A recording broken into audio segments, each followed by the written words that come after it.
फिर मधुसूदन तक बात गई, मधुसूदन से फिर भगवान कृष्ण के पास बात गई। और भगवान कृष्ण के पास जब बात गई, भगवान कृष्ण के संबोधन जब मालूम पड़ा, भगवान कृष्ण के कानों में जब शब्द पहुंचा, तो भगवान कृष्ण ने पूछा मधुसूदन क्या हुआ? मधुसूदन कहते हैं प्रभु जी एक बात कहना चाहते हैं रे कन्हैया। कन्हैया पूछे क्या? ब्रज की गोपियां ना जाने कौन सा खेल लेकर आई हैं, सारे ब्रज के पत्थर उठा उठा के सरोवर में डाल रही हैं। पूरे 84 कोस में जहाँ कर तुम्हें जहाँ मर्जी पड़े वहां पर घूम कर देख लो, ब्रज की गोपियां पत्थर लाती हैं और सरोवर में डाल देती हैं।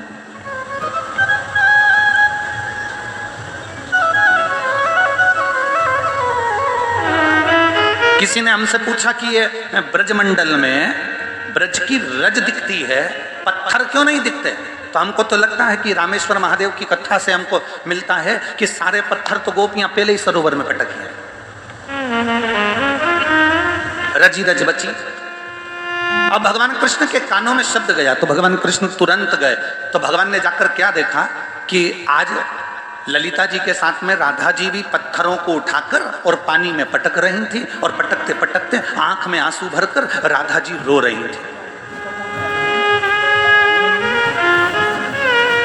भगवान कृष्ण जैसे ही पहुंचे तो ललिता जी वहां से हटी और भगवान कृष्ण ने राधा जी से पूछा, राधा, हे राधा, राधा।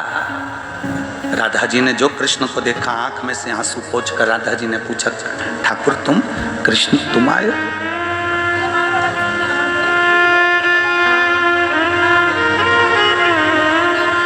कन्हैया क्या बात है?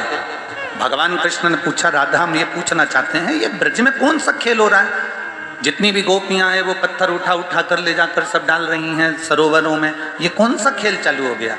गोपियां कहती हैं, अरे कृष्ण तुम्हें नहीं मालूम, भगवान राम के जो बानर थे उन बानरों ने पत्थर पे राम लिखा था और पानी में छोड़ा था, और वो सारे पत्थर तैर गए थे और सेतु बन गया था। और भगवान राम ने शंकर जी की स्थापना करी थी रामेश्वर की। तो गोपियां कह रही हैं कि जरा अपन भी पत्थर तैरा के देखते हैं कि तैरता है कि नहीं तैरता। इसलिए सारे ब्रज के पत्थरों को उठा उठा कर हमने सरोवर में फेंक के देख लिया और तैरता हुआ नहीं मिला। इसलिए अब हमने पूरा विचार कर लिया, पूरा विचार कि ब्रज की सारी गोपियां अपने अपने माता पिता को लेकर सेतु बंध का दर्शन करने के लिए रामेश्वर जाएंगी। छकड़े तैयार, बैलगाड़ियां तैयार, भोजन भंडारे तैयार, सब गाड़ियों में रखे गए और गोपियां जाने की तैयारी करने लगी। सारी गोपियां जाने की तैयारी। जब गोपियां जाने की तैयारी कर रही हैं, जब गोपियां जाने का विचार कर रही हैं, जब गोपियां जाने लगी हैं, बीच रास्ते में मेरे ठाकुर जी खड़े थे, बीच राह। उन्होंने रोका, रुको जरा, रुको जरा, कहाँ जा रही हो? बस सेतु बन जा रहा है, दर्शन करने के लिए रामेश्वरम जा रहा है। रामेश्वरम? हाँ। सेतु बन? हाँ ठीक है। भगवान कहने लगे तुम्हें रामेश्वर जाने की जरूरत नहीं है राधा, सारी गोपियों से कह दो छकड़े में से सामान नीचे उतार ले, बैलगाड़ियों का सामान नीचे उतार ले, सबको कह दो उतारो सामान नीचे। तो हमें सेतु बंध का दर्शन कहाँ होगा? हमें सेतु बंध का दर्शन मिलेगा कहाँ? हमें कहाँ रामेश्वर का दर्शन मिलेगा? कहाँ सेतु बंध का दर्शन मिलेगा? भगवान ने कहा चिंता मत करो, सारे पत्थरों को वापस निकाल कर लाता हूं सरोवर में से। काम में बन के सरोवर में से सारे पत्थर निकाल कर ठाकुर जी ने बाहर फेंके और फिर भगवान ने कहा तुम चिंता मत करो, राम जी ने सेतु बनवाया था, मैं खुद तुम्हें सेतु बंध का दर्शन कराऊंगा। और भगवान कृष्ण राम बन गए, मेरे कृष्ण राम बने। और राम बनकर भगवान कृष्ण ने जो आवाज लगाई, हनुमान पधारो, सारे बंदरों की सेना सम्मुख में आ गई। एक एक पत्थर बांदरों ने उठाना प्रारंभ करे और उठाकर राम और कृष्ण का नाम लेकर बांदरों ने सेतु में के रूप में सरोवर पर फेंकना प्रारंभ करा।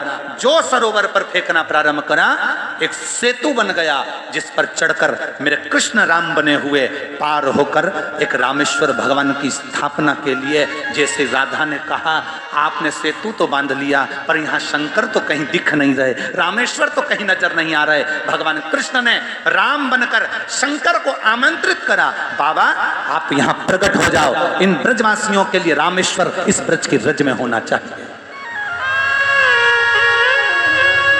आप प्रकट हो जाओ, इस ब्रज की रज में रामेश्वर प्रकट होना चाहिए। और भगवान शंकर देखते ही देखते राधा और कृष्ण के सम्मुख में शिव प्रकट हो गए, भगवान शंकर प्रकट हो गए। भगवान कृष्ण राम के रूप में थे। शिव जी ने नमन कर कहा प्रभु ये लीला का दर्शन आज तक नहीं हुआ जो दर्शन आज आपने कराया, प्रभु मेरे लिए आदेश। भगवान कृष्ण कहते हैं बाबा आप यहाँ विराजमान रहें, जो भूलवश भी काम में बन के अंदर प्रवेश कर जाए और भूलवश भी आपके शिवालय पर अगर एक बूंद जल भी चढ़ जाए तो 12 ज्योतिर्लिंग में जो ज्योतिर्लिंग हैं सबके दर्शन का फल आपके दर्शन से प्राप्त हो जाए। बस ये भाव से भगवान ने उनको विराजमान किया। आप रुको, आप विराजमान हो। देखो दुनिया के लोग भले ना पहचाने भाई, हे मेरी ब्रज की जीजियों और मेरे ब्रज के जीजाओं,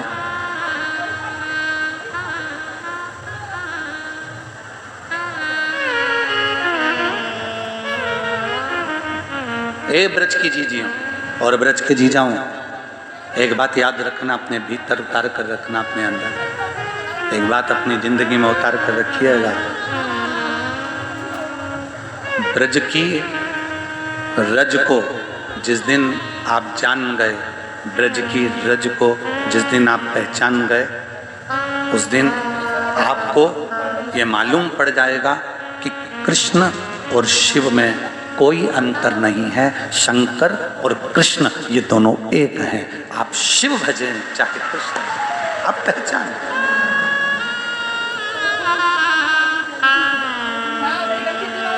जिस दिन आप जान गए,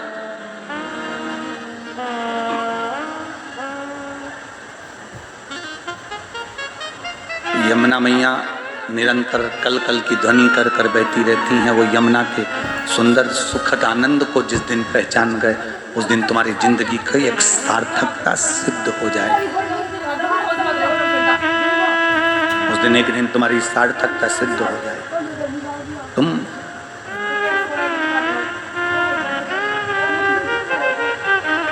जिस यमुना जी में से मथुराधीश प्रकट हुए हैं, जिस यमुना जी में से द्वारकाधीश प्रकट हुए हैं, जिस यमुना जी की लहरों से स्वयं श्रीमद् वल्लभाचार्य जी अपने वेद और पुराणों का आनंद पाते थे, जिस यमुना जी के सुंदर संवादों में यमुना जी की तरंगों से लहरों से स्वयं मेरे श्री जी बाबा आनंद की राशि को प्राप्त कर लेते थे, वो यमुना कोई साधारण है?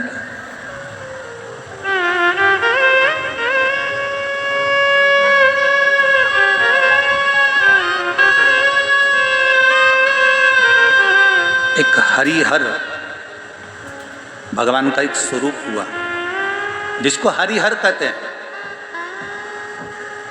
ब्रज की रज में यमुना के तट पर, ब्रज की रज में यमुना के तट पर, यमुना के तट पर जो बालू मिल जाए, जो बालू रेत मिल जाए,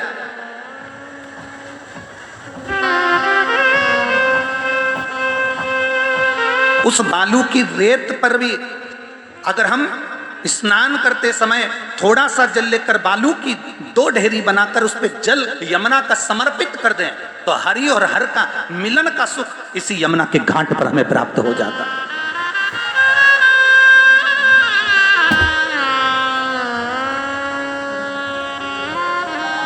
महाराज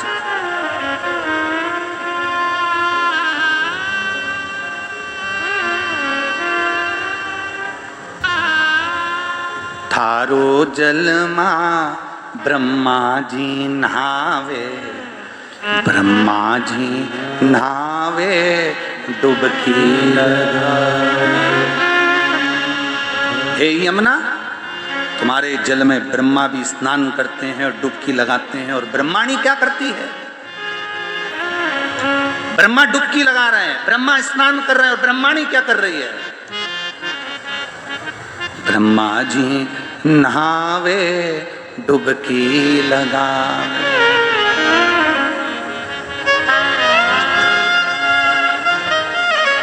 हरि ब्रह्माणी करती सेवा रे, थारो निर्मल निर्मल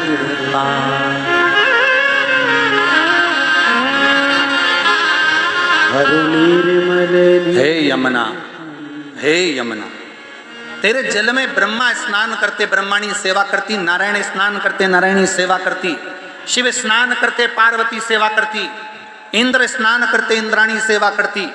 33 कोटि देवता तेरे जल में स्नान करने के लिए आते और उनकी देवियां तेरे घाटों पर सेवा का क्रम करती है, तेरे घाटों पर सेवा करती है।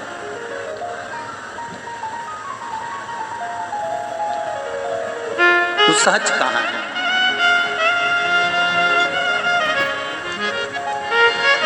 तेरी सहजता कहां है? आज कोई कह रहा था, गुरुजी जैसे आपने कहा कि भगवान कृष्ण के 16,108 रानियां थीं और 16,108 रानियों से संतान नहीं हुई, तो भगवान कृष्ण ने शिव जी की शिवलिंग की स्थापना करी, उनकी पूजन करी। एक एक रानी के साथ में 11-11 दिन तक शंकर भगवान के शिवलिंग की आराधना करी, भगवान शंकर के शिवलिंग का पूजन किया। 1,77,186 भगवान कृष्ण के बच्चे हुए। रावण को मारने से पहले रामेश्वर धाम की स्थापना करी थी मेरे भगवान राम ने। क्या जैसे रावण शंकर का उपासक था, कंस भी तो शिव का उपासक था।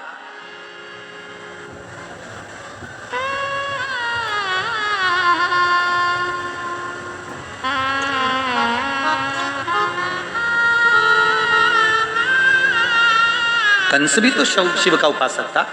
जैसे रावण शंकर का उपासक था और रावण को मारने से पहले राम जी ने भगवान रामेश्वर की स्थापना करी थी, तो कंस को मारने के लिए जब भगवान आए, भगवान कृष्ण और बलराम जब मथुरा में पहुंचे, तो जैसे उन्होंने रावण को मारने से पहले शिव की आराधना करी, तो क्या भगवान कृष्ण ने कंस को मारने के समय पर किसी शिवलिंग की स्थापना करी?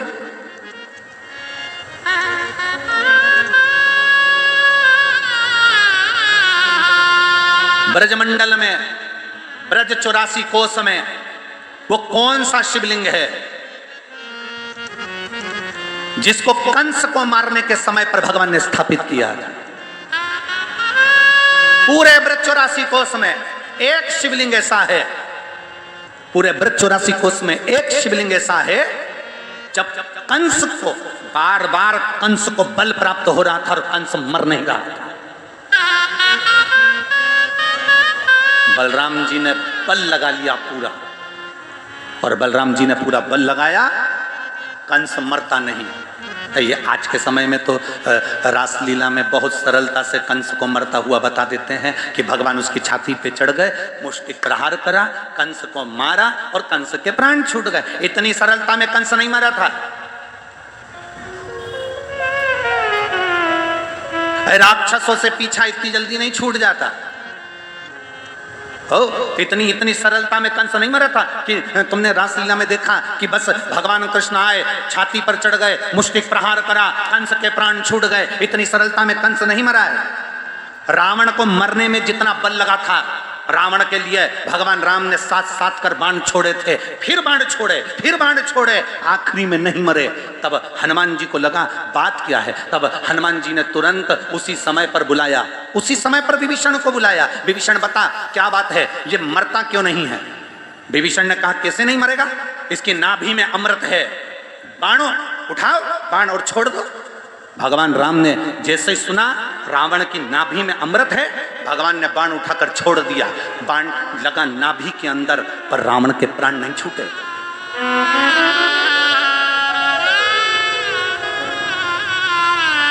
रावण नहीं मरा।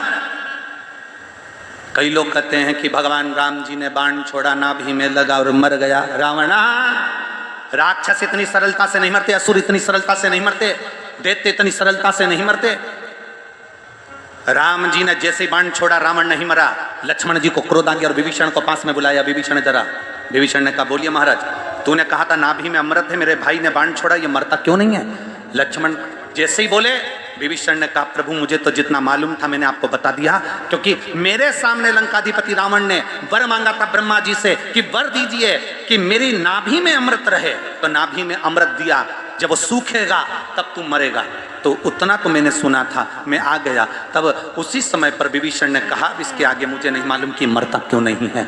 लक्ष्मण जी ने हनुमान जी को बुलाया, हनुमान जरा पता करो कि ये रावण मरता क्यों नहीं है। हनुमान जी जैसे ही आए, हनुमान जी ने कहा जो प्रभु आज्ञा। हनुमान जी पहुंच गए, एक विद्वान का रूप रखकर लंका के अंदर, एक ज्योतिषी का रूप रखकर, एक विद्वान का रूप रखकर हनुमान जी लंका में प्रवेश कर गए। लंका में प्रवेश करे और लंका में घूमते घूमते सारे लंका वासियों की नारियों के हाथ देख देख कर हनुमान जी ने बता दिया तुम्हारे यहाँ पर एक बंदर आया था, आग लगाई थी, उत्पात मचाया था, ऐसा हुआ था, फिर उसके साथ एक और आया था, सीख देख कर गया था, नहीं संभला, तुम्हारे यहाँ पर इतने मर गए, तुम्हारे यहाँ इतने जिंदा हैं। ये हनुमान जी ने सबका भाग्य बताना चालू करा। सूचना पहुंच गई मंदोदरी के पास में। मंदोदरी से कहा मंदोदरी तेरा भी भाग्य दिखा ले। मंदोदरी राजघराने से, राजभवन से रथ में बैठकर बाहर आई और ज्योतिषी के चरणों में बैठकर कहती है बाबा मुझे बताओ मेरा भाग्य क्या कहता है। हाथ देखते से ही मंदोदरी ने अपना हाथ जैसे ही हनुमान जी के हाथ में दिया, जो ज्योतिषी का रूप रखे थे, हनुमान जी ने हाथ देखते से कह दिया मंदोदरी तू बड़ी विद्वान है, तेरे कारण तेरा पति आज भी जिंदा है। हे मंदोदरी तेरे कारण तेरा पति आज भी जिंदा है, केवल तू है जो तेरे पति को बचा कर रखी है। तेरे पास में कुछ ऐसा है मंदोदरी जिसके कारण तेरा पति नहीं मर रहा है। मंदोदरी ने हाथ जोड़कर कहा महाराज जी बिल्कुल सही कह रहे हो आप। मेरे पति ने जब तप करा था, तप करते समय मेरे पति ने वर मांगा था ब्रह्मा जी से, मुझे वर दो, वर प्रदान करो कि मैं मरूं ना। नाभि में अमृत मांग लिया था, पर मेरे पति भी बड़े विद्वान थे, उनको मालूम था नाभि में अमृत है, कभी भी बाण छूटेगा मेरी नाभि में लगेगा और मैं मर जाऊंगा। इसलिए मेरे पति ने ब्रह्मा जी से कहा था अगर नाभि में अमृत तुम दे रहे हो तो जो बाण मेरी नाभि में लगेगा वो बाण भी मुझे दो। और मेरे पति को ब्रह्मा जी ने बाण दिया, वो बाण मेरे पति ने मुझे ला कर दिया। मैंने उस बाण को अपने सोने वाले कमरे में जिसमें सोती हूँ उसमें खंबे में चुनवा दिया। जब तक वो बाण राम के पास नहीं आएगा तब तक रावण मर नहीं सकता। वो बाण राम के पास आना चाहिए, वो बाण राम जी चलाएंगे, रावण को लगेगा नाभि में तब मरेगा। हनुमान जी ने अपना स्वरूप दिखाया, गदा का प्रहार किया, खंबा तोड़ा, बाण लेकर राम जी के पास पहुंच गए और वो बाण राम जी के हाथ में दिया और राम जी ने जो छोड़ा तब जाकर रावण की नाभि का अमृत सूखा, तब जाकर रावण मरा। जरा विचार करिए, रावण को मरने में इतनी लीला रही तो कंस क्या झटके में मर जाएगा?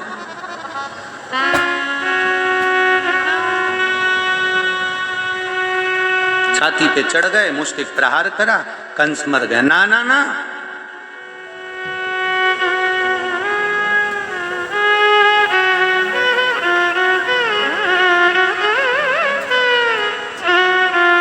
हम कहना नहीं चाहते परंतु कभी कभी मुख से बोलने में आ जाता है। तीन ऐसे हैं कि ये बहुत जल्दी टलते नहीं है। तीन ऐसे हैं जो बहुत जल्दी टलते नहीं है, जाते नहीं है, बहुत जल्दी। कौन कौन? एक बीमारी, एक भिखारी और तीसरा नहीं बोलूंगा, तुम लोगों को बुरा लगेगा।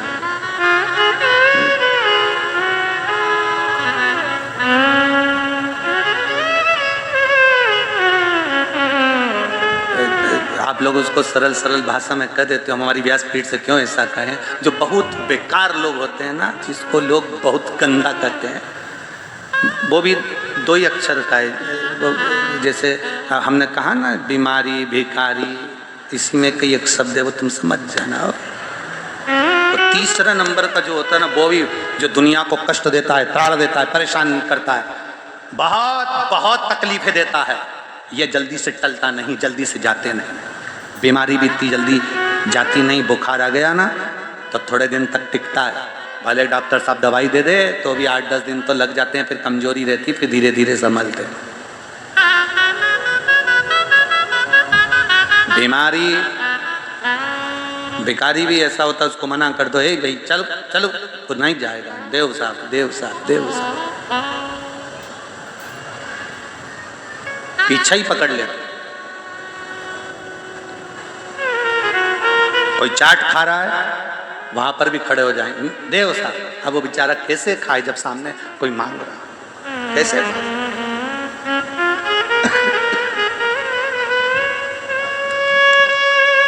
महाराज बहुत जल्दी टलते भी। इस चित्तवृत्ति में तुम्हें लगता होगा कि कंस बहुत जल्दी मर गया एकदम। कितना अच्छा रासलीला में एक बहुत सुंदर पाठ अदा किया जाता है और कंस को छाती पे चढ़कर मुष्टिक प्रहार कर कर मार दिया जाता है और कंस इतनी जल्दी मर गया। ना ना, कंस इतनी जल्दी नहीं मरा। बलराम जी ने अपना पूरा बल लगा लिया, पूरा बल, बलराम जी का पूरा बल लग गया था, तब भी कंस नहीं मरा था। पूरा बल लगा दिया बलराम जी ने, पूरा बल, तो भी नहीं मरा।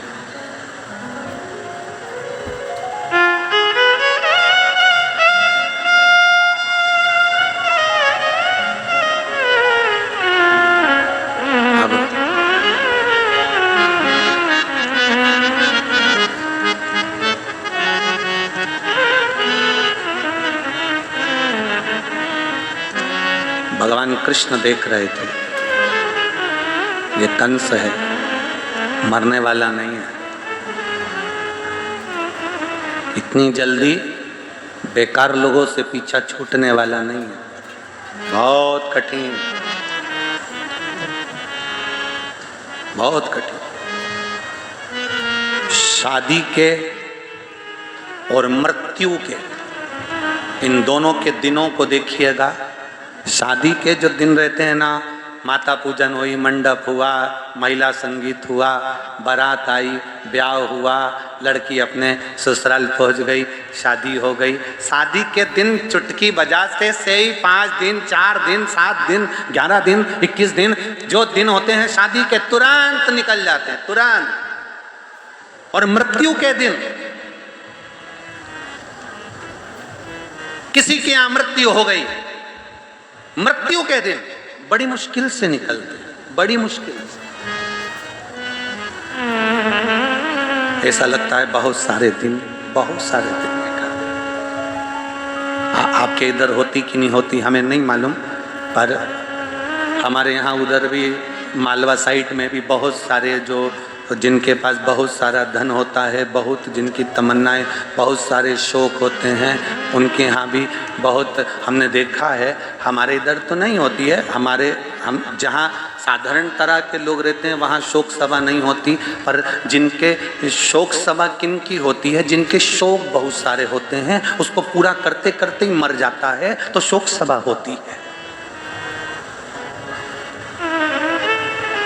पूरी जिंदगी लग गई शौक पूरे करने में, बेटे को मोबाइल दिलाना है, बेटी को गाड़ी दिलाना है, उसको ये करना है, बहू को ये करना है, छोरे को ये करना है, एक फैक्ट्री डालना है, दुकान डालना है, ऑफिस डालना है, जमीन करना है, मकान बनाना है। जो शौक पूरे करते करते करते करते इधर से कर्जा लिया, इधर से कर्जा लिया, उधर से पैसा उठाया, उधर से उठाया, मेहनत करता रहा, 24 घंटे काम करता रहा, अपने शौक पूरे करने में, परिवार के शौक पूरे करने में, नाते रिश्तेदारों के शौक पूरे करने में, गाड़ी बंगले के शौक पूरे करने में, जो शौक पूरा करते करते करते करते अंत में प्राण छोड़ देता है, उसी के यहाँ शोक सभा होती है।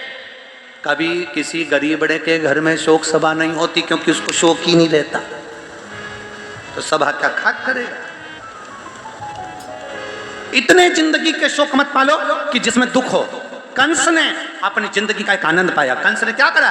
पहले सारी राजसत्ता को अपना बना लिया, अपने ही रिश्तेदारों को, अपने ही पूर्वजों को जेल में ले जाकर डाल दिया, अपने ही पूर्वजों को कारागार में ले जाकर डाल दिया। जो अपनों का सम्मान नहीं करता, जो अपनों का आदर नहीं करता, जो अपनों का सत्कार नहीं करता, अंत समय में धोखा खाता है।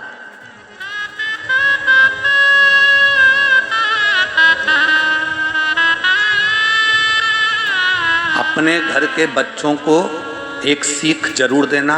ये तुम्हारे काका जी हैं, ये तुम्हारे ताऊ जी हैं, ये तुम्हारे दादाजी हैं, ये तुम्हारी दादी जी हैं, ये तुम्हारे काका जी का लड़का है, ये तुम्हारे ताऊ जी का लड़का है, ये तुम्हारे चाचा जी का लड़का है, ये तुम्हारी बुआ का छोरा है, ये तुम्हारे काका का छोरा है, ये तुम्हारी बहन का छोरा है, ये तुम्हारे रिश्तेदार है। उसको ये बताना कि धन अपनी जगह रह जाएगा, सत्ता अपनी जगह रह जाएगी, वैभव अपनी जगह रह जाएगा, पर जब दुख की घड़ी आएगी उस समय पर अगर कोई नहीं भी खड़ा होगा तो कम से कम रिश्तेदार 2 क्षण के लिए खड़े तो होंगे।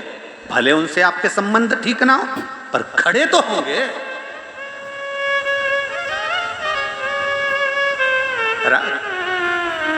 कंस ने सबसे बड़ी गलती करी, अपने ही पूर्वजों को ले जाकर उसने कारागार में डाल दिया, बंदी बना दिया और सुना नहीं, किसी की नहीं सुनी, किसी की। इतनी सरलता में कंस नहीं मरा, बड़ा बड़ा प्रयास करा गया। बलराम जी ने पूरा बल लगा लिया। आखिरी में बलराम जी ने आकर भगवान कृष्ण से कहा, कन्हैया मैंने पूरा बल लगा लिया पर ये कंस मरने को तैयार नहीं है। भगवान कृष्ण मुस्कुरा के बोले, जब कुब्जा मुझे चंदन लगा रही थी ना, तो जब कुब्जा किसको चंदन लगाने जाती थी? अरे बोलो बोलो, जम के बोलो जरा। कुब्जा किसके यहाँ जाती थी चंदन लगाने? अरे बोलो, जम के बोलो। कंस के यहाँ जाती थी।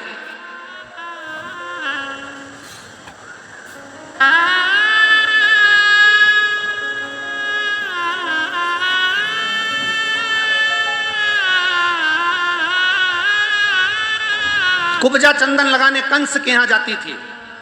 आज कंस के महल में जा रही थी। भगवान कृष्ण ने रोक लिया कुब्जा को। कहाँ जा रही हो? चंदन लगाने। कहाँ जाती हूँ? कंस के यहाँ। हमको लगा तो। कुब्जा ने कहा, ओ कहाँ से आया है? राजा का चंदन है और तेरे को लगाऊंगी? भगवान कहते हैं, हम भी तो देखे कि राजा के सिर पर जो चंदन लगाया जाता है और संत के सिर पर जो चंदन लगाया जाता है, उस चंदन में अंतर क्या है? हमें तो भगवान जब मथुरा में पहुंचे थे सबसे पहले कुब्जा से ही मिले थे। चंदन क्या? माताएं पूरे हंडी का चावल नहीं देखती, ऊपर का एक चावल निकाल कर माताएं दबा के देख लेती है पका कि नहीं पका। भगवान कृष्ण और बलराम में ये अंतर है। बलराम पूरा बल लगा दिए थे, कंस नहीं मरा। भगवान कृष्ण मुस्कुरा कर बोले, भैया आप कह रहे हो कंस नहीं मर रहा, मुझे मालूम है वो इतनी जल्दी नहीं मरने वाला। क्यों? क्योंकि मैं जब इस मथुरा में प्रवेश करा था तो कुब्जा से मैंने चंदन मांगा था। मुझे जरूरत नहीं थी चंदन की, मुझे जरूरत नहीं थी चंदन की, क्योंकि मैं चंदन लगा कर आया था। मुझे चंदन की जरूरत नहीं थी, मैंने कुब्जा से चंदन मांगा था। ये जानने के लिए मांगा था कि राजा के मस्तक पर जो चंदन लगता है वो चंदन में आखिर ऐसा क्या था, क्या था ऐसा, मेरे को वो जानना था। तो बस कुब्जा चंदन की कटोरी में से जब मुझे चंदन लगाया कुब्जा ने, उतनी देर में मैं चंदन की गंध से पहचान गया कि ये बल से नहीं, ये छल से मरेगा। ये बल से नहीं, ये छल से मरेगा। ये बल से मर ही नहीं सकता। ये बल से नहीं मरने वाला, ये मरेगा तो छल से मरेगा। चंदन मेरी जीजियों, ओ मेरी ब्रज की जीजियों, ओ मेरे ब्रज के जीजाओं, चंदन लगाने वालों से इसलिए कहते हैं दो, थोड़ा सा देखो बुरा लग जाएगा। हो क्या अग्रवाल जी, बोल दें क्या? बोल दें हैं? हाँ ठीक है। चंदन लगाने वाले और चूना लगाने वालों से बच के रहना।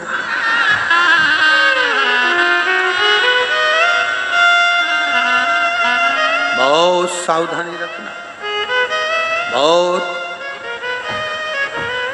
हम हमेशा कहते हैं महाराज चंदन लगाने वाला जब चंदन लगाता है, थोड़ा सा देखो, शिव महापुराण की कथा में आप लोग आते हो, दिल लेकर आते हो, बड़े मन लेकर आते हो।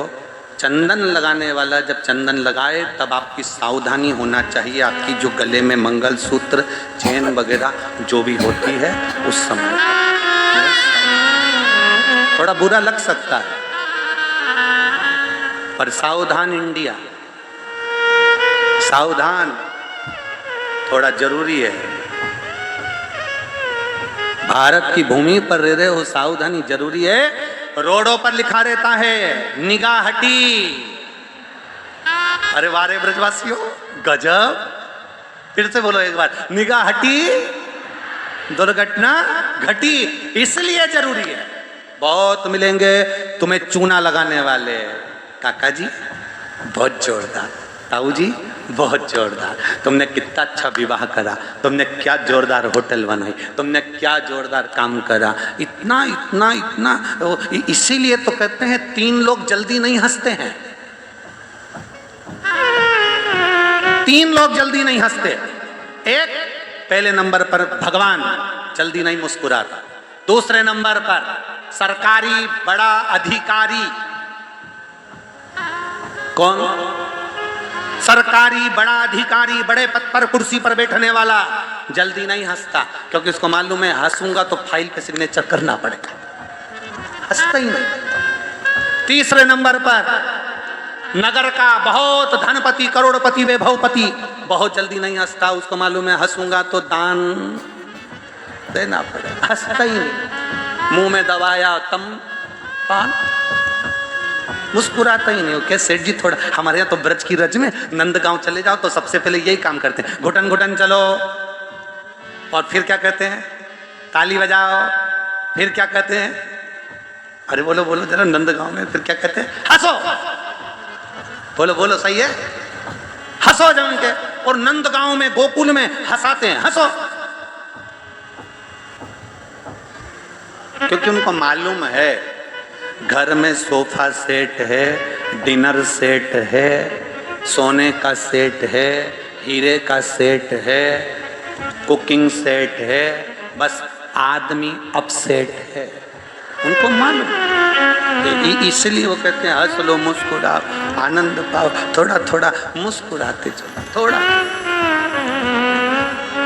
इसलिए था थारो नीरमल नीरमल पानी ओ यमुना महारानी, थारो नीरमल नीरमल पानी ओ यमुना महारानी, ओ यमुना महारानी, ओ यमुना महारानी, यमुना महारानी, ओ यमुना महारानी, ओ यमुना महारानी, ओ यमुना महारानी, यमुना महारानी, ओ यमुना महारानी। ओ थारो नीरमल नीरमल पानी ओ यमुना महारानी, थारो नीरमल नीरमल पानी यमुना महारानी, ओ थारो नीरमल नीरमल पानी ओ यमुना महारानी, थारो नीरमल नीरमल पानी ओ यमुना महारानी। पीछे वाले भी दोनों हाथों से बड़े भाव से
ब्रह्मा जिन्हाया तारा जो नीरम ब्रह्मा जिन्हाया हे ब्रह्मा जिन्हाया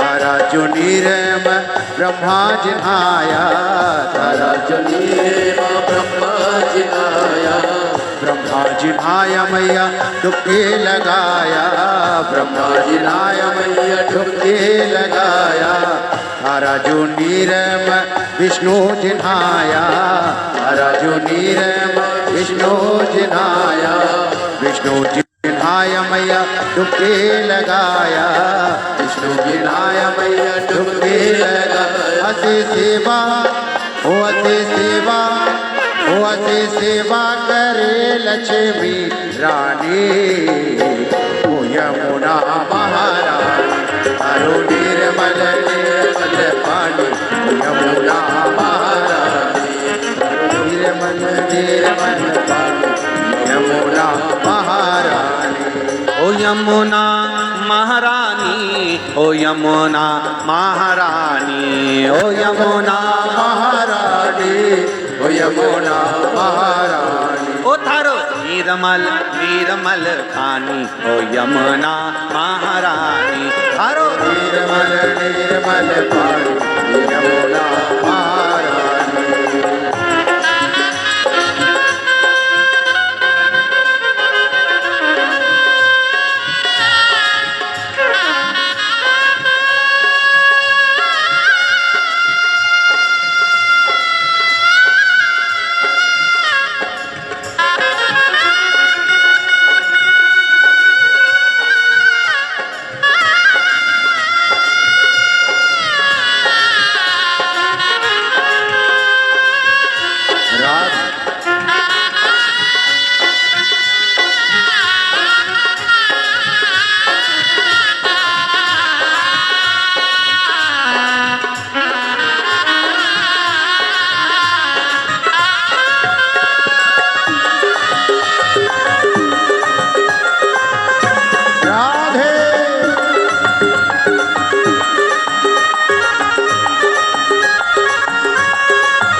कृष्ण जिन्हाया तारा जो नीरम कृष्ण जिन्हाया तारा जो नीरम कृष्ण जिन्हाया तारा जो नीरम कृष्ण जिन्हाया कृष्ण जिन्हाया मैया डुबकी लगाया कृष्ण जिन्हाया मैया डुबकी लगाया सेवा हुआ से सेवा हुआ से सेवा करे रुक महारानी यमुना महारानी हरो निर्मल निर्मल पानी यमुना महारानी हरो निर्मल निर्मल पानी यमुना महारानी महारानी ओ यमुना महारानी ओ यमुना महारानी ओ यमुना महारानी ओ यमुना महारानी ओ यमुना महारानी ओ यमुना महारानी ओ यमुना महारानी ओ तारो निर्मल निर्मल पानी ओ यमुना महारानी तारो निर्मल निर्मल पानी ओ यमुना महारानी जय हो।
जरूरत है बहुत।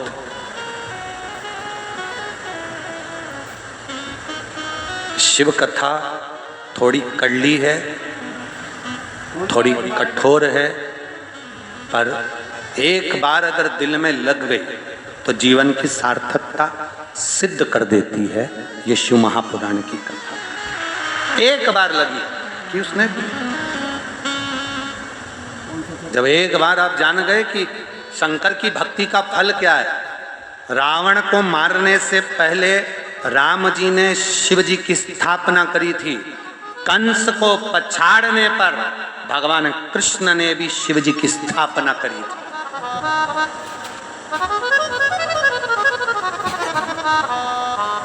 जो कह रहे थे क्या राम जी ने जैसे शंकर जी की स्थापना करी रावण को मारते समय, तो क्या भगवान कृष्ण ने कंस को मारते समय शिवलिंग की स्थापना करी? क्यों ना करी, क्यों ना करी? सरलता से नहीं मरा। चंदन जैसे ही मस्तक पर मेरे कृष्ण के आया, कृष्ण चंदन की गंध से पहचान गए कि ये बल से नहीं छल से मरेगा,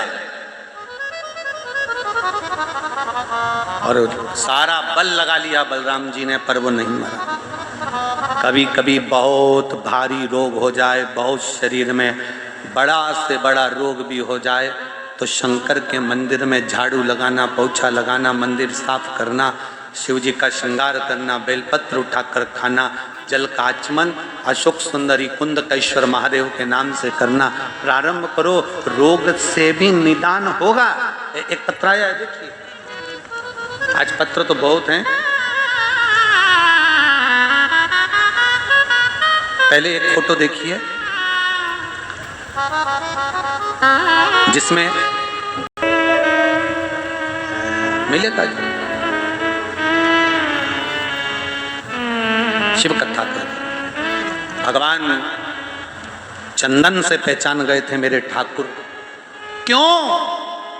मेरे ठाकुर को कुब्जा के चंदन की क्या जरूरत पड़ गई थी? उनको क्या जरूरत चंदन की? मेरे ठाकुर को चंदन की जरूरत नहीं है।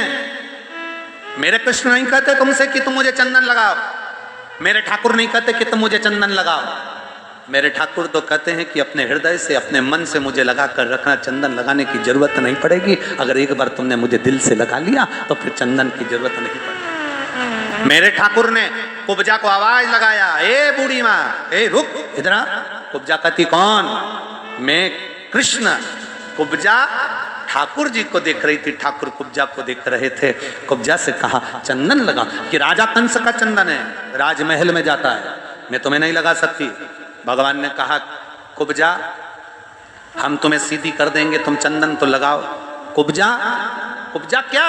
बुद्धि भगवान के करीब में जाए तो सीधी होना चाहिए। चंदन से मेरे द्वारिकानाथ मेरे कृष्ण पहचान गए कि ये चंदन जो राजा कंस के मस्तक पर लगता है, इस चंदन से पहचान हो गई कि ये चंदन साधारण नहीं है। बलराम भैया कह रहे हैं कि मैंने पूरा बल लगा लिया और कंस नहीं मरा, तो भगवान जानते थे कि ये बल से नहीं छल से मरेगा, ये बल से मर ही नहीं सकता।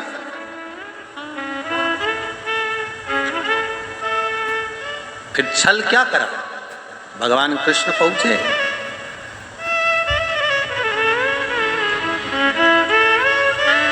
आज मेरा द्वारकानाथ कंस के सामने नहीं पहुंचा, आज मेरे द्वारकानाथ कंस के सम्मुख में नहीं पहुंचे।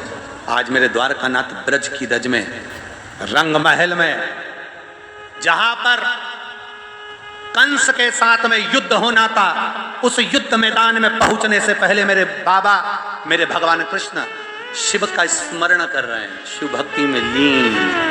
जैसे राम जी महाराज रावण को मारने से पहले शंकर की भक्ति में लीन होते हैं, उसी तरह भगवान कृष्ण भी शिव भक्ति में लीन होते हैं। ये दुनिया के लोग हैं जो भेद कर सकते हैं। कई लोग कहते हैं हम शंकर का नाम नहीं लेते, कोई कहता है हम शंकर के मंदिर का प्रसाद नहीं खाते, कोई कहता है हम शिव के दरवाजे नहीं जाते, कोई कहता है हम शंकर को नहीं भजते, हम उनसे कहते हैं, जो कहते हैं हम शंकर का प्रसाद नहीं लेते, शंकर के मंदिर नहीं जाते, शंकर के दरवाजे नहीं जाते, उनसे निवेदन है मरने के बाद शमशान जाओगे। दक्ष प्रजापति ने अपने जमाई शिव जी को श्राप दिया था कि तू शमशान में निवास करेगा। तो शमशान क्या है? शंकर भगवान का घर। जिंदे जी नहीं जाओगे तो मर कर जाओगे, पर जाओगे उसी के पास, मर कर जाओगे, जाना उसी के पास है, पहुंचोगे उसी के पास।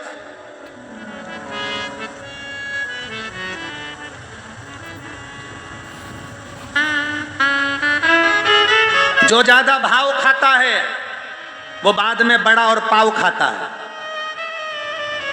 इसलिए ज्यादा भाव नहीं खाना, ज्यादा टेंशन लेकर ज्यादा ऐसा नहीं सोचना कि मैं क्या हूं, मेरी सत्ता क्या है, बेभाव क्या है, मुझे जानते नहीं हो। कई लोग कह देते हैं तू मुझे पहचानता नहीं है।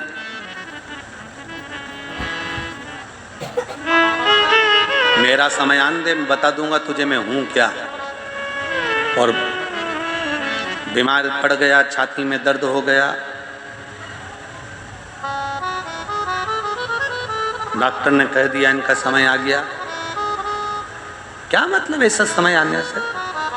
अरे मत बुरे कर्म कर बंदे वरना पछताएगा, भगवान की आंखों से तू बच नहीं पाएगा, वो बच नहीं पाएगा। अरे भाई, अगर तबीयत खराब होगी, शरीर में रोग होगा, बुखार आएगा, अगर तबीयत खराब होगी तो कोई भी तुम्हारा हाथ पकड़कर तुम्हें घर तक, किनारे तक, कुर्सी तक छोड़ देगा।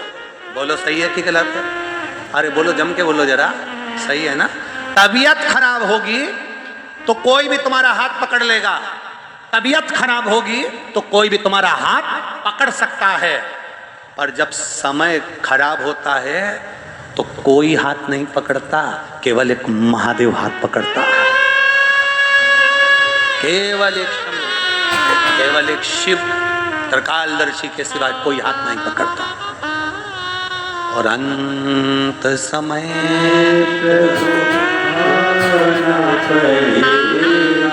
वचन दिया तो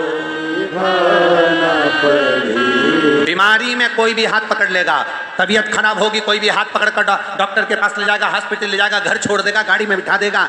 पर जब तुम्हारा समय खराब होगा, जब तुम्हारे ऊपर तुम्हारा समय बेकार आएगा, खराब समय आएगा, तब कोई हाथ नहीं पकड़ता, केवल महादेव के सिवाय। इसलिए कहते हैं जब घड़ी समय अगर बेकार चल रहा हो, तुम्हारे जीवन में दुख चल रहा हो, तो शंकर जी के मंदिर में एक लोटा जल लेकर जाना प्रारंभ कर दो। तुम जिस हाथ से जल चढ़ाओगे वो हाथ महादेव पकड़ लेगा तो नैया पार कर देगा।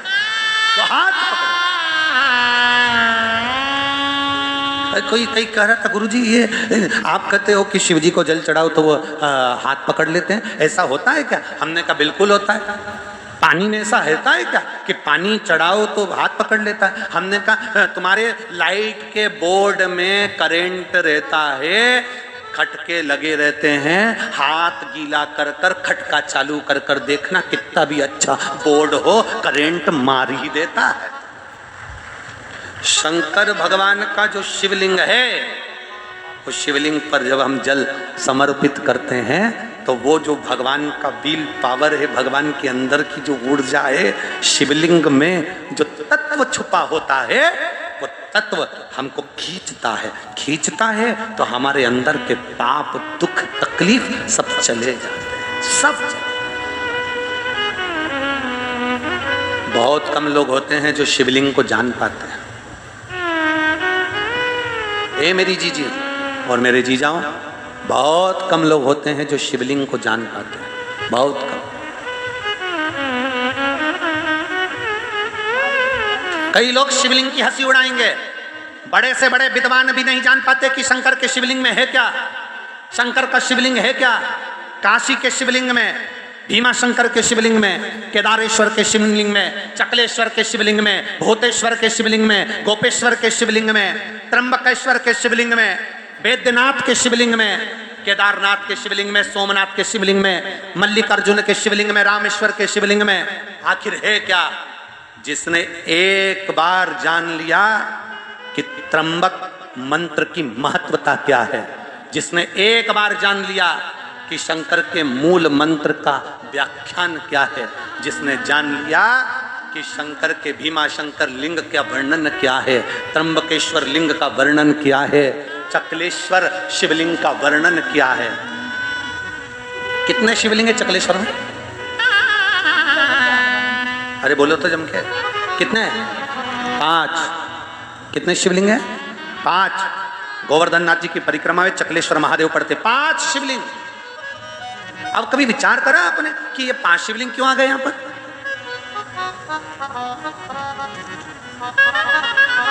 किसके कहने पर आ गया?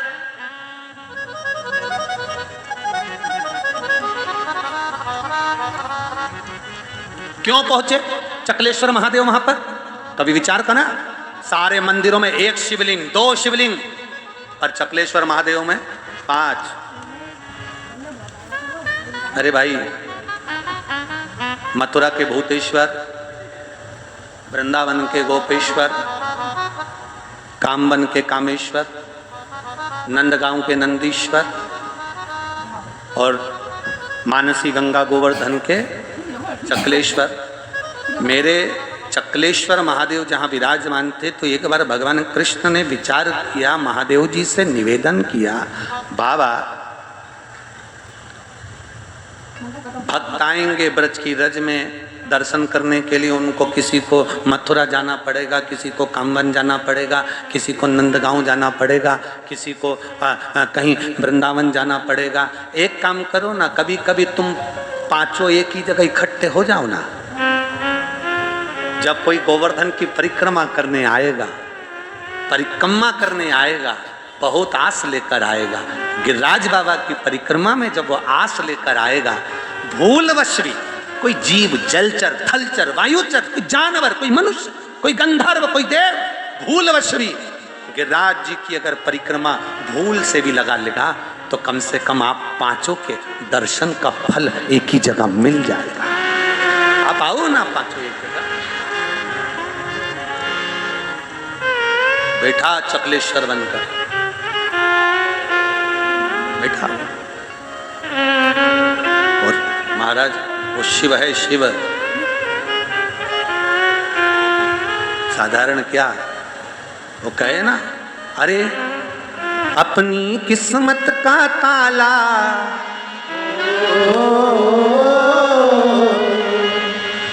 अपनी किस्मत का ताला तुम खो। Low battery, please charge. नमस्तुभ्यं तुम बोलते चलो, श्री शिवाय नमस्तुभ्यं तुम बोलते चलो। अपनी किस्मत का ताला, अपनी किस्मत का ताला, अपनी किस्मत का ताला तुम खोलते चलो, श्री शिवाय नमस्तुभ्यं तुम बोलते चलो, श्री शिवाय नमस्तुभ्यं तुम बोलते चलो, ओ श्री शिवाय नमस्तुभ्यं तुम बोलते चलो, श्री शिवाय नमस्तुभ्यं तुम बोलते चलो। बाहर वाले भी, दोनों तरफ वाले आनंद के साथ।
बड़ा मुश्किल है, समझाना बड़ा मुश्किल है, आखिर वो दर्द दिल है, आखिर वो दर्द दिल है, समझाना बड़ा मुश्किल है, समझाना बड़ा मुश्किल है, आखिर वो दर्द दिल है, आखिर वो दर्द दिल है। सच्चा दरबार लगा है ये भोले की महफिल है, सच्चा दरबार लगा है ये भोले की महफिल है, ओ सच्चा दरबार लगा है ये भोले की महफिल है, सच्चा दरबार लगा है ये भोले की महफिल है। अपनी किस्मत का ताला, अपनी किस्मत का ताला, अपनी किस्मत का ताला तुम खोलते चलो। Low battery, please charge.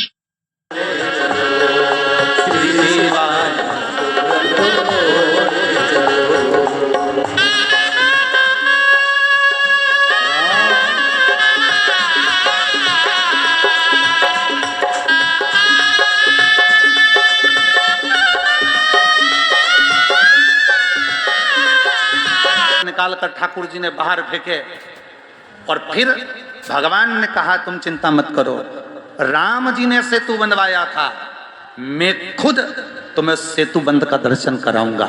और भगवान कृष्ण राम बन गए, मेरे कृष्ण राम बने। और राम बनकर भगवान कृष्ण ने जो आवाज लगाई, हनुमान पधारो, सारे बंदरों की सेना सम्मुख में आ गई।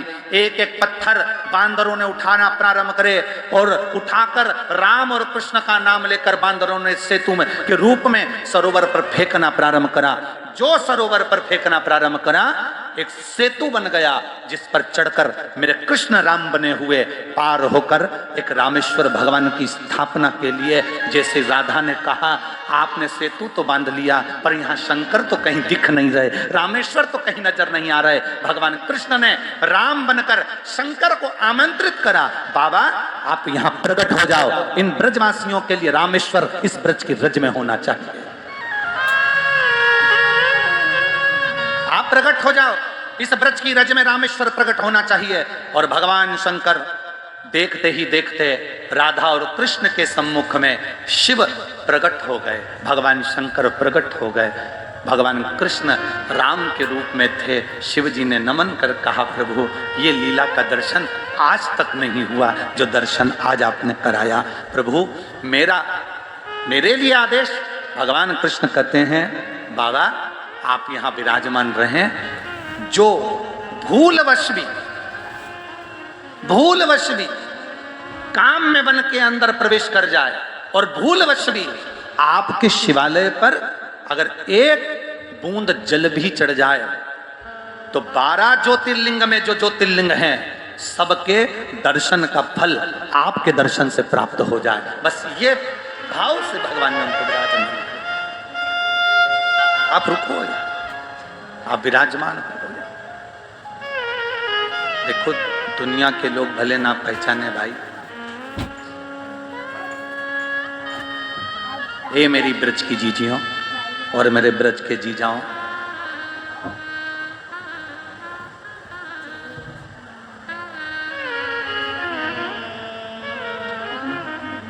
ए ब्रज की जीजियों और ब्रज के जीजाओं, एक बात याद रखना, अपने भीतर उतार कर रखना, अपने अंदर एक बात अपनी जिंदगी में उतार कर रखिएगा।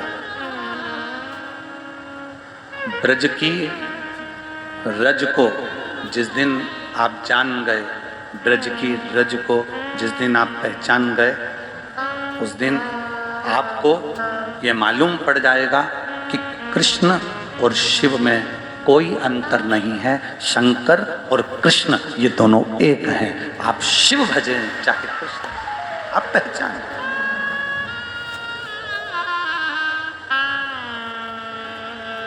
जिस दिन आप जान गए,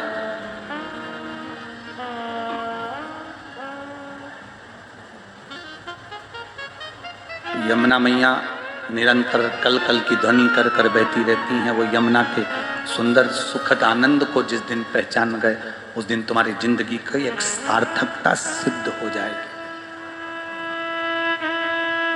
उस दिन एक दिन तुम्हारी सार्थकता सिद्ध हो जाएगी। तुम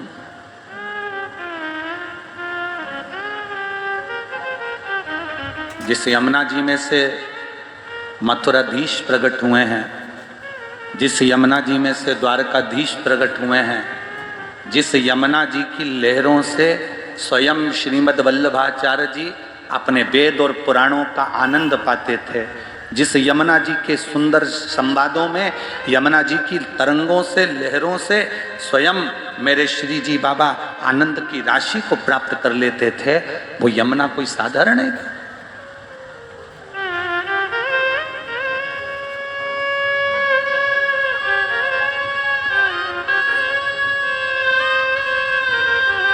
एक हरिहर भगवान का एक स्वरूप हुआ जिसको हरिहर कहते हैं।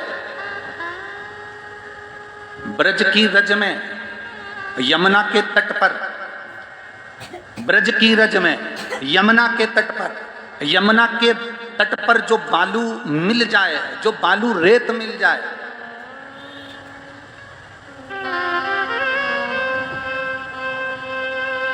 उस बालू की रेत पर भी अगर हम स्नान करते समय थोड़ा सा जल लेकर बालू की 2 ढेरी बनाकर उस पर जल यमुना का समर्पित कर दें तो हरि और हर का मिलन का सुख इसी यमुना के घाट पर हमें प्राप्त हो जाता है।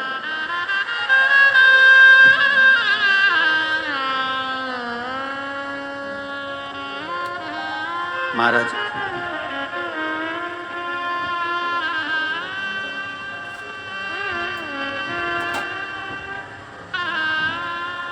थारो जल मां ब्रह्मा जी नहावे, ब्रह्मा जी नहावे डुबकी लगावे। हे यमुना, तुम्हारे जल में ब्रह्मा भी स्नान करते हैं और डुबकी लगाते हैं। और ब्रह्माणी क्या करती है? ब्रह्मा डुबकी लगा रहे हैं, ब्रह्मा स्नान कर रहे हैं, और ब्रह्माणी क्या कर रही है? ब्रह्मा जी नहावे डुबकी लगावे।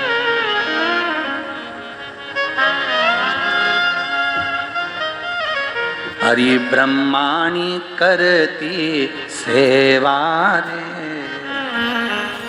थारो निर्मल निर्मल पार।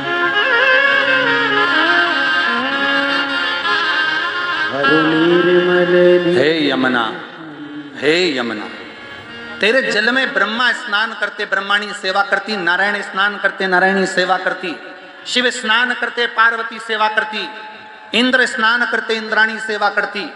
33 कोटि देवता तेरे जल में स्नान करने के लिए आते और उनकी देवियां तेरे घाटों पर सेवा का क्रम करती है, तेरे घाटों पर सेवा करती है।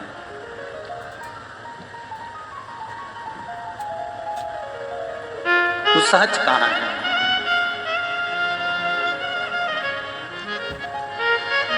तेरी सहजता का। आज कोई कह रहा था गुरुजी, जैसे आपने कहा कि भगवान कृष्ण के 16,108 रानियां थीं और 16,108 रानियों से संतान नहीं हुई, तो भगवान कृष्ण ने शिव जी की शिवलिंग की स्थापना करी, उनकी पूजन करी। एक एक रानी के साथ में 11-11 दिन तक शंकर भगवान के शिवलिंग की आराधना करी, भगवान शंकर के शिवलिंग का पूजन किया। 1,77,186 भगवान कृष्ण के बच्चे हुए। रावण को मारने से पहले रामेश्वर धाम की स्थापना करी थी मेरे भगवान राम ने। क्या जैसे रावण शंकर का उपासक था, कंस भी तो शिव का उपासक था।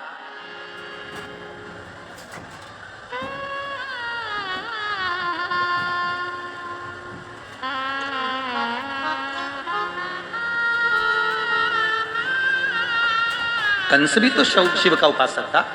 जैसे रावण शंकर का उपासक था और रावण को मारने से पहले राम जी ने भगवान रामेश्वर की स्थापना करी थी, तो कंस को मारने के लिए जब भगवान आए, भगवान कृष्ण और बलराम जब मथुरा में पहुंचे, तो जैसे उन्होंने रावण को मारने से पहले शिव की आराधना करी, तो क्या भगवान कृष्ण ने कंस को मारने के समय पर किसी शिवलिंग की स्थापना करी?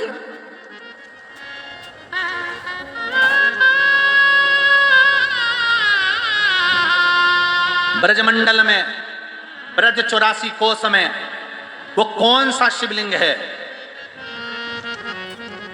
जिसको कंस को मारने के समय पर भगवान ने स्थापित किया था? पूरे ब्रज 84 कोस में एक शिवलिंग ऐसा है, पूरे ब्रज 84 कोस में एक शिवलिंग ऐसा है, जब कंस को बार बार कंस को बल प्राप्त हो रहा था और कंस मर नहीं रहा था, बलराम जी ने बल लगा लिया पूरा, और बलराम जी ने पूरा बल लगाया, कंस मरता नहीं। तो ये आज के समय में तो रासलीला में बहुत सरलता से कंस को मरता हुआ बता देते हैं कि भगवान उसकी छाती पे चढ़ गए, मुष्टिक प्रहार करा, कंस को मारा और कंस के प्राण छूट गए। इतनी सरलता में कंस नहीं मरा था। राक्षसों से पीछा इतनी जल्दी नहीं छूट जाता। इतनी सरलता में कंस नहीं मरा था कि तुमने रासलीला में देखा कि बस भगवान कृष्ण आए, छाती पर चढ़ गए, मुष्टिक प्रहार करा, कंस के प्राण छूट गए। इतनी सरलता में कंस नहीं मरा है। रावण को मरने में जितना बल लगा था, रावण के लिए भगवान राम ने 7-7 कर बाण छोड़े थे, फिर बाण छोड़े, आखिरी में नहीं मरे।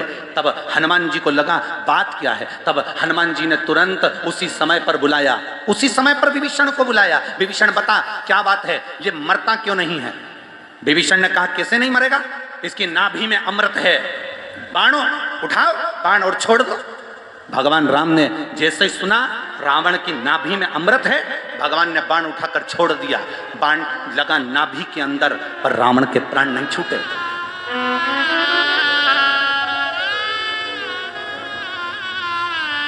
रावण नहीं मारा। कई लोग कहते हैं कि भगवान राम जी ने बाण छोड़ा, नाभि में लगा और मर गया रावण। राक्षस इतनी सरलता से नहीं मरते, असुर इतनी सरलता से नहीं मरते, दैत्य इतनी सरलता से नहीं मरते। राम जी ने जैसे ही बाण छोड़ा, रावण नहीं मरा। लक्ष्मण जी को क्रोध आ गया और विभीषण को पास में बुलाया। विभीषण जरा, विभीषण ने कहा बोलिए महाराज, तूने कहा था नाभि में अमृत है, मेरे भाई ने बाण छोड़ा, ये मरता क्यों नहीं है? लक्ष्मण जैसे ही बोले, विभीषण ने कहा प्रभु मुझे तो जितना मालूम था मैंने आपको बता दिया, क्योंकि मेरे सामने लंकाधिपति रावण ने वर मांगा था ब्रह्मा जी से कि वर दीजिए कि मेरी नाभि में अमृत रहे, तो नाभि में अमृत दिया, जब वो सूखेगा तब तू मरेगा। तो उतना तो मैंने सुना था, मैं आ गया। तब उसी समय पर विभीषण ने कहा इसके आगे मुझे नहीं मालूम कि मरता क्यों नहीं है। लक्ष्मण जी ने हनुमान जी को बुलाया, हनुमान जरा पता करो कि ये रावण मरता क्यों नहीं है। हनुमान जी जैसे ही आए, हनुमान जी ने कहा जो प्रभु आज्ञा। हनुमान जी पहुंच गए, एक विद्वान का रूप रखकर लंका के अंदर, एक ज्योतिषी का रूप रखकर, एक विद्वान का रूप रखकर हनुमान जी लंका में प्रवेश कर गए। लंका में प्रवेश करे और लंका में घूमते घूमते सारे लंका वासियों की नारियों के हाथ देख देख कर हनुमान जी ने बता दिया तुम्हारे यहाँ पर एक बंदर आया था, आग लगाई थी, उत्पात मचाया था, ऐसा हुआ था, फिर उसके साथ एक और आया था, सीख देकर गया था, नहीं संभला, तुम्हारे यहाँ पर इतने मर गए, तुम्हारे यहाँ इतने जिंदा हैं। ये हनुमान जी ने सबका भाग्य बताना चालू करा। सूचना पहुंच गई मंदोदरी के पास में। मंदोदरी से कहा मंदोदरी तेरा भी भाग्य दिखा ले। मंदोदरी राजघराने से, राजभवन से रथ में बैठकर बाहर आई और ज्योतिषी के चरणों में बैठकर कहती है बाबा मुझे बताओ मेरा भाग्य क्या कहता है। हाथ देखते से ही मंदोदरी ने अपना हाथ जैसे ही हनुमान जी के हाथ में दिया, जो ज्योतिषी का रूप रखे थे, हनुमान जी ने हाथ देखते से कह दिया मंदोदरी तू बड़ी विद्वान है, तेरे कारण तेरा पति आज भी जिंदा है। हे मंदोदरी तेरे कारण तेरा पति आज भी जिंदा है, केवल तू है जो तेरे पति को बचा कर रखी है। तेरे पास में कुछ ऐसा है मंदोदरी जिसके कारण तेरा पति नहीं मर रहा है। मंदोदरी ने हाथ जोड़कर कहा महाराज जी बिल्कुल सही कह रहे हो आप। मेरे पति ने जब तप करा था, तप करते समय मेरे पति ने वर मांगा था ब्रह्मा जी से, मुझे वर दो, वर प्रदान करो कि मैं मरूं ना। नाभि में अमृत मांग लिया था, पर मेरे पति भी बड़े विद्वान थे, उनको मालूम था नाभि में अमृत है, कभी भी बाण छूटेगा मेरी नाभि में लगेगा और मैं मर जाऊंगा। इसलिए मेरे पति ने ब्रह्मा जी से कहा था अगर नाभि में अमृत तुम दे रहे हो तो जो बाण मेरी नाभि में लगेगा वो बाण भी मुझे दो। और मेरे पति को ब्रह्मा जी ने बाण दिया, वो बाण मेरे पति ने मुझे ला कर दिया। मैंने उस बाण को अपने सोने वाले कमरे में जिसमें सोती हूँ उसमें खंबे में चुनवा दिया। जब तक वो बाण राम के पास नहीं आएगा तब तक रावण मर नहीं सकता। वो बाण राम के पास आना चाहिए। वो बाण राम जी चलाएंगे, रावण को लगेगा नाभि में तब मरेगा। हनुमान जी ने अपना स्वरूप दिखाया, गदा का प्रहार किया, खंबा तोड़ा, बाण लेकर राम जी के पास पहुंच गए और वो बाण राम जी के हाथ में दिया और राम जी ने जो छोड़ा तब जाकर रावण की नाभि का अमृत सूखा, तब जाकर रावण मरा। जरा विचार करिए, रावण को मरने में इतनी लीला रही तो कंस क्या झटके में मर जाएगा?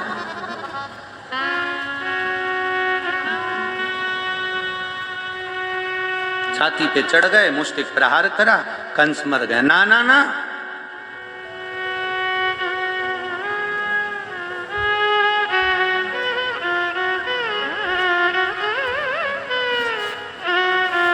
हम कहना नहीं चाहते परंतु कभी कभी मुख से बोलने में आ जाता है। 3 ऐसे हैं कि ये बहुत जल्दी टलते नहीं है। 3 ऐसे हैं जो बहुत जल्दी टलते नहीं है, जाते नहीं है, बहुत जल्दी। कौन कौन? एक बीमारी, एक भिखारी और तीसरा नहीं बोलूंगा, तुम लोगों को बुरा लगेगा।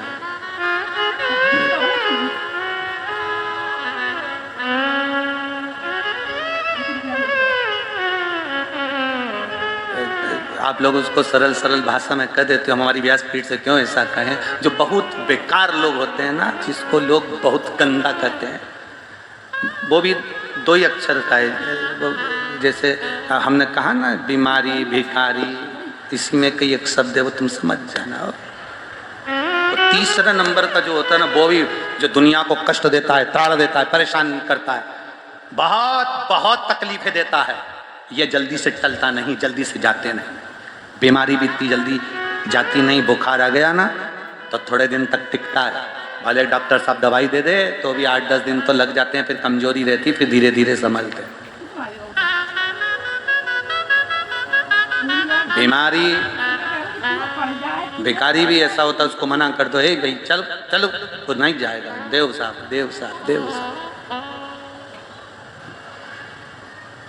पीछा ही पकड़ लेते। कोई चाट खा रहा है, वहां पर भी खड़े हो जाएंगे, देव साहब। अब वो बेचारा कैसे खाए जब सामने कोई मांग रहा, कैसे?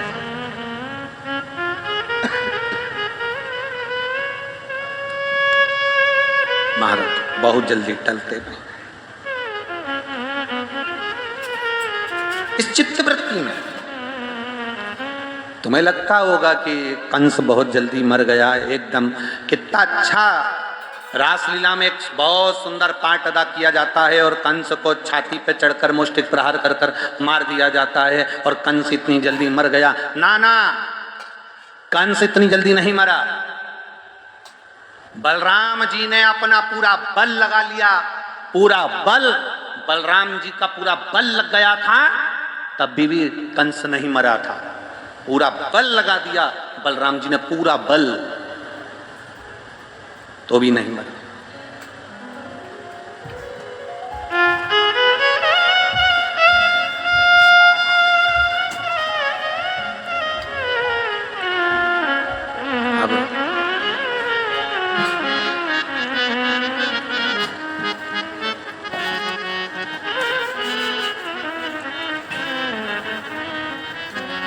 भगवान कृष्ण देख रहे थे, ये कंस है, मरने वाला नहीं है,